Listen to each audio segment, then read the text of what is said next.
तो चलिए शुरू करते हैं आज की हमारी इम्पोर्टेंट न्यूज़। सबसे पहले बात करते हैं असम के अंदर एक बहुत ही अच्छी चीज़ हुई है कि सेंटर और असम ने एक पीस पैक्ट साइन किया हुआ है। किसके साथ? उल्फा के साथ, United liberation front of Assam. तो ये जो उल्फा एक्टिविटीज़ होती थी उनका ये मानना था कि असम के अंदर हमें फेयर रिप्रेजेंटेशन नहीं मिल पाता है, तो हम चाहते हैं कि भाई हमारे को एक अलग कंट्री ही कर दिया जाए। तो अभी उन सब चीज़ों को रिजॉल्व कर लिया गया है। सेंटर ने बोला है कि आपकी जो भी हम मांगे हम पूरी करेंगे, तो आप लोग आइए मेन स्ट्रीम में जुड़ जाइए और मिल बांट के काम करेंगे। तो अच्छी बात है, सब लोग मिलके रहेंगे। आप नीतीश कुमार ने अभी जेडीयू के चीफ बन गए हैं। तो उससे पहले जो चीफ थे वो थे राजीव रंजन सिंह, जिन्हें हम लल्लन सिंह भी कहते हैं। तो लल्लन सिंह जी हट गए हैं और अब नीतीश कुमार बन गए हैं। अब ये हुआ तो इसलिए है क्योंकि पार्टी के अंदर कहीं ना कहीं कुछ पंगा चल रहा है, और गिरिराज सिंह तो वैसे ही भाषणबाजी कर ही रहे हैं कि भैया जेडीयू के अंदर बहुत कुछ चेंज होने वाला है, कि भैया कि लालू के बेटे कह रहे हैं कि भाई हमें बनाओ अब चीफ मिनिस्टर, कब तक आप बने बैठे रहोगे, कब तक हम वाइस बने रहेंगे। और इंडिया ब्लॉक के अंदर भी अब चेंजेस आ रहे हैं। ये नीतीश कुमार चाहते हैं कि भाई मुझे प्राइम मिनिस्टर का कैंडिडेट बनाया जाए। तो देखते हैं इसमें आगे क्या होता है। अयोध्या की तरफ चलते हैं। राम जन्मभूमि जो है, अब राम मंदिर बनने वाला है वहाँ पे, तो 22 जनवरी को इनॉग्रेशन है। तो अब लेकिन उससे हो क्या रहा है ना कि अयोध्या के अंदर रातों रात रियल एस्टेट जो है वो बूम पे आ गया है। जब से सुप्रीम कोर्ट का डिसीजन आया था ना 2019 के अंदर, तब से लेके रियल एस्टेट के प्रॉपर्टीज़ के जो प्राइसेस हैं, आप विश्वास नहीं करोगे, वहाँ पे कम से कम 8 गुना, 9 गुना, 10 गुना, मतलब कुछ भी हो गया है। तो अभी वहाँ पे एक बड़ी प्रॉब्लम ये भी आ रही है कि जो वक्फ की जो प्रॉपर्टीज़ थी वहाँ पे, वक्फ यानी कि जो आप समझते होंगे कि जो मुस्लिम बोर्ड है वहाँ पे उनकी कुछ प्रॉपर्टीज़ हैं, तो उस पर ये प्रॉब्लम हो रही है कि वहाँ पे इंक्रोचमेंट्स हो रही हैं। उन लोगों के एलिगेशंस हैं कि लोग जो हैं क्योंकि भाई अयोध्या में मतलब है कि राम मंदिर है, हिंदूज बहुत पावर में है अभी वहाँ पे, तो उनको ये डर लग रहा है कि भाई हमारी प्रॉपर्टीज़ के ऊपर भी जो है लोग आ रहे हैं और काइंड ऑफ ओवरटेक कर रहे हैं। तो वक्त प्रॉपर्टीज़ जो है वहाँ पे कम से कम 1.5 लाख के आसपास हैं। और अयोध्या की ओवरऑल पॉपुलेशन में 15% मुस्लिम्स हैं। तो काफ़ी कंसर्न है उन्हें, उसके बारे में उन्होंने काफ़ी बार लिखा भी है एडमिनिस्ट्रेशन को, बट उनकी बात पर कोई सुनवाई हो नहीं रही है। तो लेट्स सी क्या होता है इसमें अब आगे।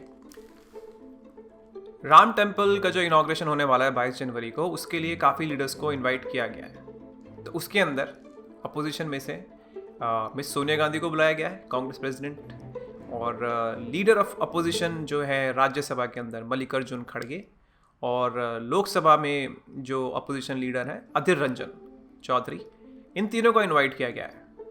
बट अभी कांग्रेस के साथ ये दिक्कत है कि उन्हें ये समझ में नहीं आ रहा है कि भाई हमें जाना चाहिए कि नहीं जाना चाहिए, क्योंकि जाते हैं तो मुस्लिम वोट्स बिखर जाएंगे, नहीं जाते हैं तो भैया एंटी हिंदू के लेबल तो उन पे वैसे ही लगे रहते हैं। और इसमें एक इंटरेस्टिंग चीज़ ये भी है कि जो इन्विटेशंस आए हैं वो नॉन ट्रांसफरेबल हैं, यानी कि ऐसा नहीं है कि मिस सोनिया गांधी सोचे कि मेरे जहाँ कोई और चला जाए, नहीं, ऐसा नहीं हो सकता।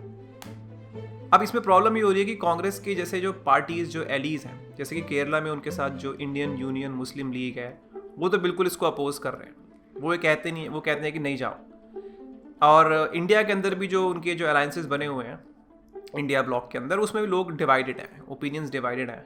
तो जैसे कि अब सीपीआई के जो सेक्रेटरी हैं, सीपीआईएम के सीताराम येचुरी, उन्होंने तो इन्विटेशन को डिक्लाइन कर दिया है। लेकिन जो शिवसेना के उद्धव ठाकरे हैं, उन्होंने तो बिल्कुल इसको सपोर्ट किया है। भाई उनकी तो पूरी की पूरी पार्टी ही इस चीज़ के ऊपर बेस्ड है, हिंदुत्व के ऊपर, हिंदू जो मेन मेजॉरिटी के ऊपर। तो अब देखते हैं कि वो लोग इस बारे में क्या डिसीजन लेते हैं। समस्या है। हाफिज सईद, आपने ये नाम ज़रूर सुना होगा। ये पाकिस्तान के लश्कर तैयबा के फाउंडर हैं। इन्होंने 2008 में मुंबई में टेरर अटैक्स भी करवाए थे।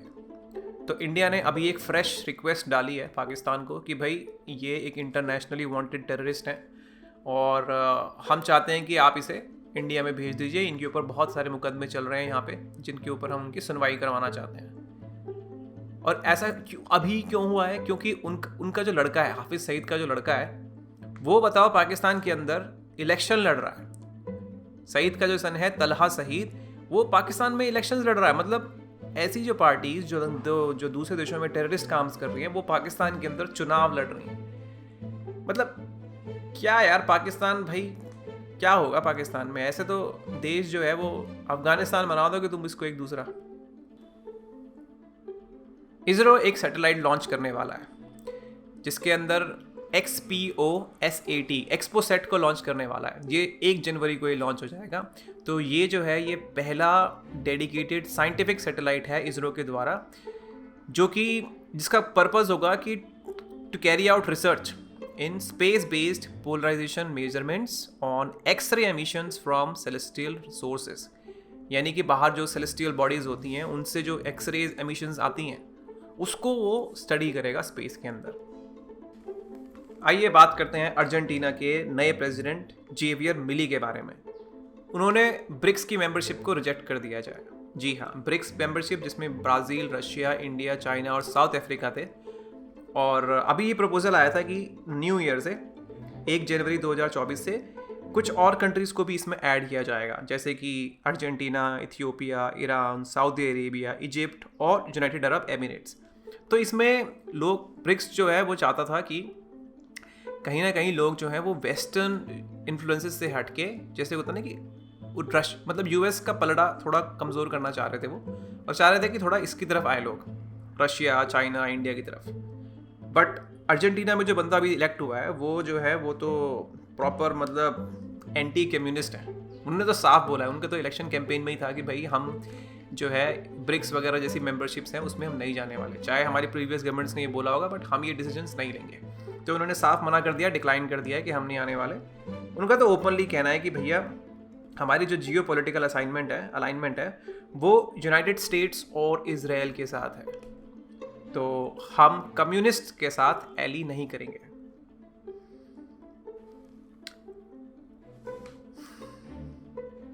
नेक्स्ट बात करते हैं, डोनाल्ड ट्रंप फिर से न्यूज़ में चल रहे हैं। इसलिए नहीं कि अब वो नेक्स्ट पार्टी में मतलब नेक्स्ट इलेक्शंस में ऑब्वियसली उनकी काफ़ी एक दमदार इलेक्शन के रूप में दमदार पॉलिटिशियन के रूप में निकल के आ रहे हैं रिपब्लिकन पार्टी से। जो बाइडन को मुझे लगता है बुरी तरह हरा देंगे अगर वो फिर से इस बार आ गए, लेकिन पूरी कोशिश की जा रही है कि भैया ट्रंप जो है इस बार नहीं आना चाहिए। जैसा कि आपको पता होगा कि यूएस स्टेट ऑफ कोलोराडो ने उन्हें पहले डिस्क्वालीफाई कर दिया था कि आप हमारे शहर से, इस स्टेट से आप नहीं लड़ सकते चुनाव। ऐसे ही अभी यूएस स्टेट ऑफ मेन, ये दूसरा स्टेट है जिसने अब ट्रंप को डिनाई कर दिया है कि आप यहाँ से इलेक्शन नहीं लड़ेंगे। और रीजंस वही है कि जो जनवरी 2021 में आपको पता होगा कि जो यूएस कैपिटल जो राइट्स हुए थे, जैसे ही जो बाइडन जीता था तो ट्रंप ने जो है लोगों को उकसाया कि आप जाओ, ये सारे जो इलेक्शंस हैं इसको मतलब गलत प्रूव करवा दो।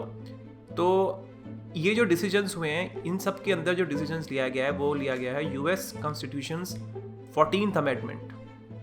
तो ये अमेंडमेंट कहती है कि अगर कोई भी प्रीवियसली इलेक्टेड लीडर अगर वो इंसरेक्शन में एंगेज होता है, इंसरेक्शन यानी कि अगर आप देश के प्रति अगेंस्ट जाके आप रिवोल्ट ला रहे हो, जैसा कि काइंड ऑफ कैपिटल राइट्स में हुआ, तो उस केस में आपको नेक्स्ट टाइम इलेक्शन लड़ने ही नहीं दिया जाएगा। अब ये जो था ये पुराने ज़माने के हिसाब का लॉ है काइंड ऑफ, लेकिन इसको आज भी यूज़ किया जा रहा है। तो ये भी एक डिबेटेबल पॉइंट है कि इसकी कितनी वैलिडिटी है। तो देखते हैं कि ट्रंप आएगा या डेमोक्रेट्स ही फिर से जीतेंगे या फिर कोई और आएगा।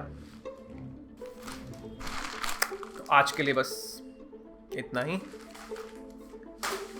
मिलेंगे फिर से। A very happy new year आप सभी को, ढेर सारा प्यार। पसंद आया हो वीडियो तो सब्सक्राइब कर लेना। जय हिंद, जय भारत। May the world be at peace. Bye bye.